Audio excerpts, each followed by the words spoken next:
Must I introduce myself, or we're just going straight? This is philosophy of wine. It's my go-to. Okay. Your first thing that you should do, I think, to make exceptional wines, and if you look at wines all over the world, those exceptional wines are basically expressing where they're from, and that is not a cliche, it's really the truth. I think where I started as a young winemaker, I was fortunate to work under a great mentor, and the property was owned by a French lady, so you know, my homeschooling after schooling at varsity was very French orientated, and it's maybe why we still, both Louis and I, are very much kind of a bit of Francophile. The one thing that connects Rihanna and myself, I think, is the region Bordeaux.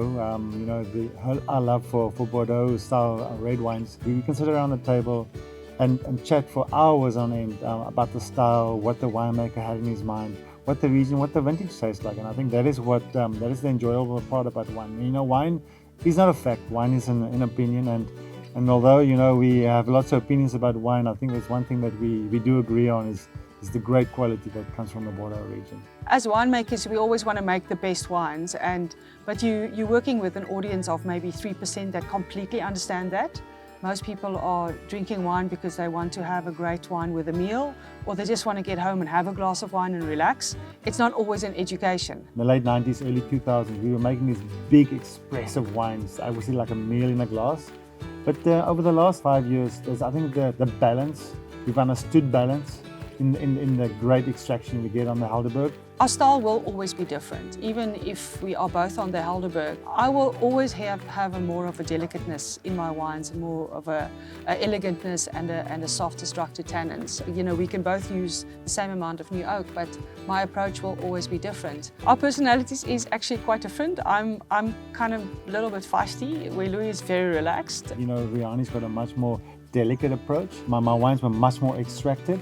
And I think maybe what I have learned from Rihanna is how to get a much more restrained, much more obviously restrained power from the Helderberg vineyards. Been making wine for the last 25 years in the Helderberg Mountains. I've really got a pure passion for the soils of the Helderberg. You know, we have these deep, rich, lush soils, and what I need to do from a cellar perspective is just bring that into the cellar, make sure that the techniques that I use are expression of the terroir that we have on the Helderberg, which gives me this purity of fruit and the depth, and especially in our Cabernet Sauvignons. To me, the thought that connects us in winemaking is our passion for wine. In the end, we might not get home every night and have a glass of wine. We really like to share that with friends, and we do work with the product every day. I always love it. If we go somewhere, I plan the wines. And to me, that train of thought, then what comes out of that, there's always, to me, a plan with a wine to serve it at its best, to give everything the best opportunities. There's always, if we drink wine,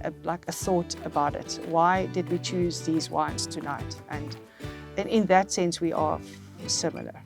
Hello, I'm Rihanna Strader, winemaker at Cavalli Wines, and I would like to invite you to join us for a wine and food pairing evening between myself and Louis Strader, my husband, from Ernie Els Wines on the 26th of July.